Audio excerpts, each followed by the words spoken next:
और ऐसा सुंदर सुख, ऐसा सुंदर उपदेश पांचों पांडवों को दिया किसने?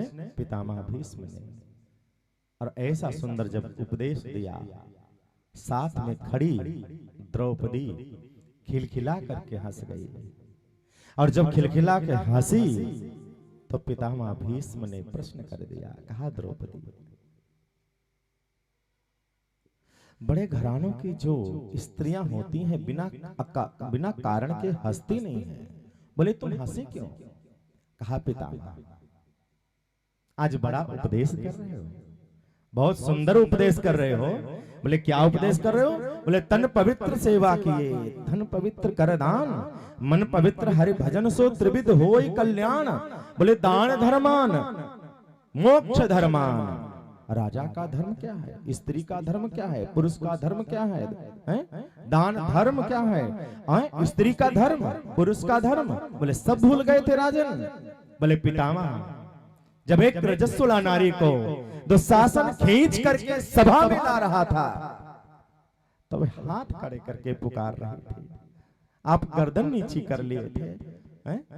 हमने कितनी बार पुकारा, हमने कहा रजस्वला नारी। और पांचों पांडव जब जुए में अपने आप को हार चुके हैं तो उनको दांव में लगाने का अधिकार मेरे को क्या है? हमने हाथ उठा करके पुकारा था, मेरी रक्षा करो, और तुम सब ने गर्दन नीची कर ली थी। आज बहुत बड़ा उपदेश कर रहे हो। लेकिन पितामह कहते हैं, द्रौपदी, मैंने दुर्योधन के घर का दूषित जो अन्न खाया था उससे मेरी बुद्धि खराब हो गई थी।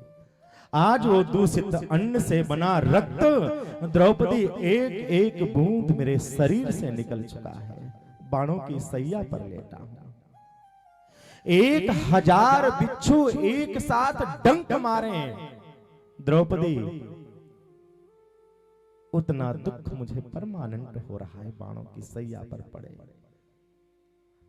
लेकिन ये तो गोविंद की कृपा है, माधव की कृपा है, जो आज मैंने ये उपदेश दिया है, ये उन्हीं की शक्ति है, मेरे में शक्ति नहीं है। द्रौपदी हाथ जोड़ करके कहते हैं, पितामह द्रौपदी मुझे माफ करना।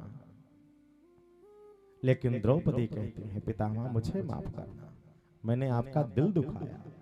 मेरा मंतव्य मेरा दिल दुखाना नहीं था, लेकिन जो बात थी वो मुझे कहनी थी, वो मैंने कह दिया। आपको कष्ट हुआ, दुख हुआ है, मुझे माफ करना, क्षमा करना।